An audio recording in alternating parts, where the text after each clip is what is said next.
इसमें फर्स्ट जो ब्लॉक है इसमें लिखेंगे इज आर एम। ये बी की तीन फॉर्म्स हैं, इज आर एम, लेकिन ये तीनों का ताल्लुक जो है ना वो एक ही ब्लॉक से है।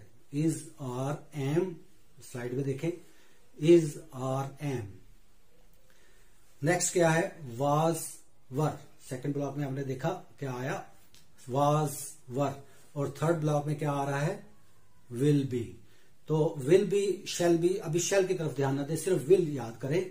विल और शेल जो है वो याद हो जाते हैं कि विल है या शेल है, इसमें कोई फर्क, आपको डिफिकल्टी नहीं होगी। फिलहाल आपने विल भी याद करना है, शेल भी साथ लगाने की जरूरत नहीं है।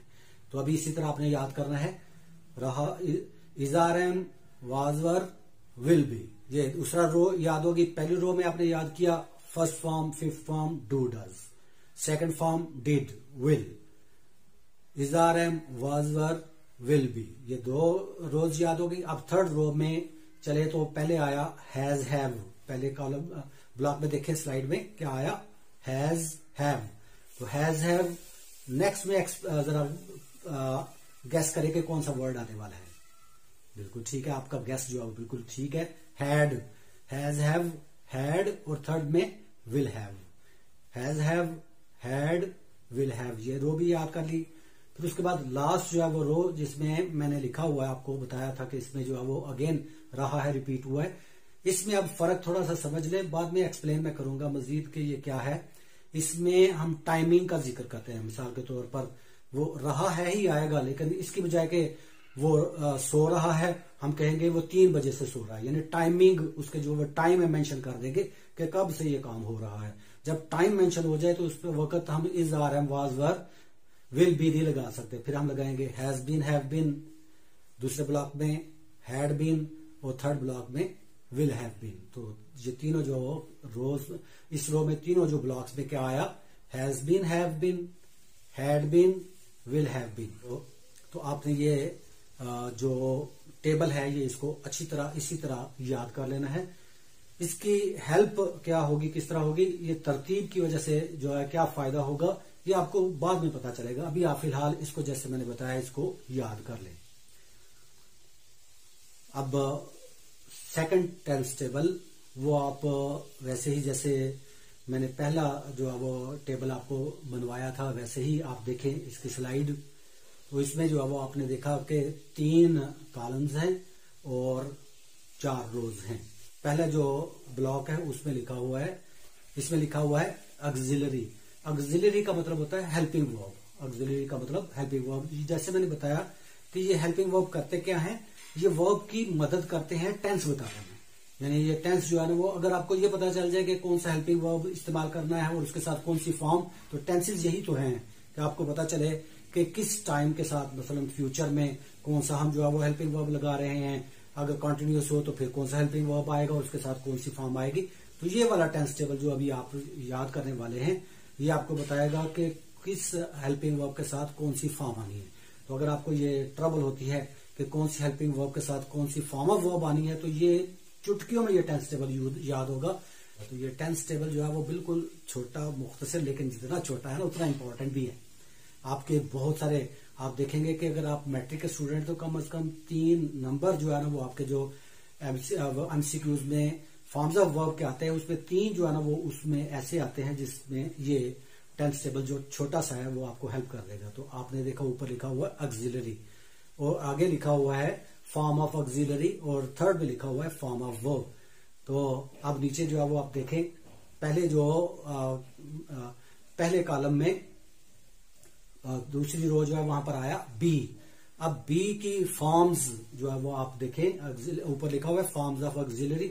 तो बी की फॉर्म्स आप समझते रहे कि 3 फॉर्म्स ऑफ वर्ब हैं। अब देखें सिर्फ बी की कितनी फॉर्म्स हैं, is, are, am, was, were, be, been, कितनी होगी, गिने जरा, is, are, am, was, were, be, been, 7। तो ये 7 फॉर्म्स ऑफ वर्ब हैं।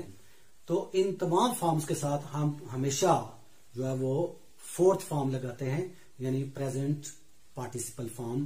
प्रेजेंट पार्टिसिपल फॉर्म क्या होती है, जिसको मैं 4th फॉर्म कह रहा हूं। ये फॉर्म ऑफ वर्ब जो है ना नेक्स्ट लेक्चर में मैं आपको सारी बताऊंगा।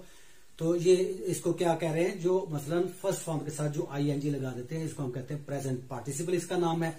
और उसको मैं कह रहा हूं फोर्थ फॉर्म, यानी मैंने फोर्थ फॉर्म जब कहना है तो ये कौन सी है, फर्स्ट फॉर्म के साथ आईएनजी। मतलब मसलन क्लोज के साथ क्लोजिंग, क्लोजिंग जो है वो प्रेजेंट पार्टिसिपल है जिसको मैं फोर्थ फॉर्म कहूंगा। राइट के साथ राइटिंग, तो is, are, am, was, were, be, been आ जाए तो आपने फोर्थ फॉर्म लगा देनी है। तो ये रूल देखिए कितना इजी, और आपके जो है वो जहां पर भी is, are, am, was, were, be, been जैसा वर्ड आ गया, आपने बस आंखें बंद करके फोर्थ फॉर्म यानी आईएनजी फॉर्म वाली जो प्रेजेंट पार्टिसिपल फॉर्म है वो लगा देनी है। नेक्स्ट में आप देखें हैव की थ्री फॉर्म्स, हैव की three forms, has, have, had, इसकी भी 5 फॉर्म्स हैं, लेकिन अभी फिलहाल जो है वो आप यही याद करें, हैज, हैव, हैड। तो हैज, हैव, हैड, तो हैव की 3 फॉर्म जो यहां पर मेंशन हुई हैं उनके साथ जो है वो हमने लगाना है थर्ड फॉर्म ऑफ वर्ब, जिसको मैं जिसका नाम है पास्ट पार्टिसिपल। जैसे मिसाल के तौर पर रन, रैन, रन, तो रन, रैन, थर्ड जो है वो रन हुई। इसी तरह डाइव, डाइव्ड, डाइव्ड, तो डाइव्ड थर्ड फॉर्म हुई। इसी तरह राइट, रोट, रिटन, तो रिटन थर्ड फॉर्म हुई। तो जब हैज, हैव, हैड आ जाए तो आपने थर्ड फॉर्म लगानी है। जब हैज, हैव, हैड आ जाए तो थर्ड फॉर्म लगाई।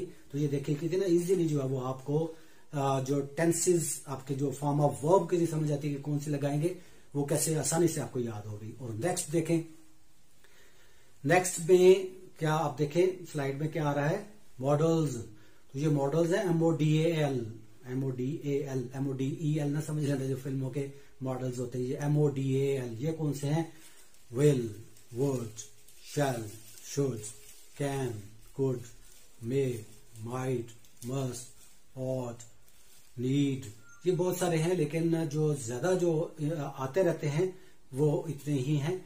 तो आप ये भी याद करेंगे। और इसके अलावा डू, डज, डिड ये मॉडल्स नहीं हैं, लेकिन इसी ब्लॉक में आप शामिल कर लेंगे, क्योंकि इनके साथ भी हम वर्ब की वही फॉर्म लगाते हैं जो मॉडल्स के साथ लगाते हैं। वो कौन सी फॉर्म है, फर्स्ट फॉर्म। अब आप कहेंगे फर्स्ट भी आई, थर्ड भी आई, फोर्थ भी आई, तो सेकंड कहां गई। सेकंड असल में बगैर हेल्पिंग वर्ब क्या आती है, इसके साथ हेल्पिंग वर्ब कभी भी नहीं आता, तो इसलिए यहां आई ही नहीं है।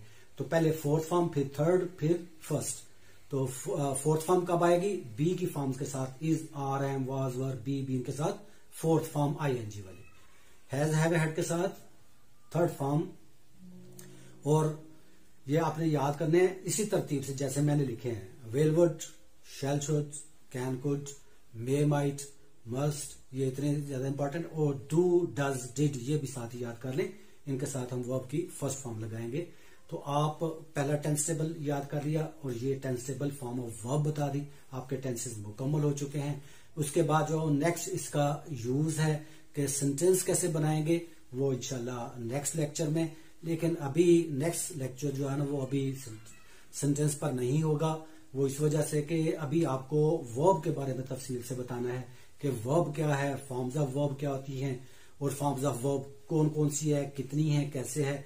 और फॉर्म्स ऑफ वर्ब बताने के बाद जो है वो फिर आपको सेंटेंस का जो है वो स्ट्रक्चर बताऊंगा, उसके जो है वो पार्ट्स ऑफ स्पीच जो इंपॉर्टेंट है वो 3 मेंशन करेंगे, और उन 3 पर जो है वो सेंटेंस बनाएंगे। फिर कॉम्प्लेक्स और कंपाउंड पर बाद में चलेंगे, फिलहाल सिंपल जो है वो सेंटेंस करेंगे, लेकिन तरतीब से जो है वो होता जाएगा।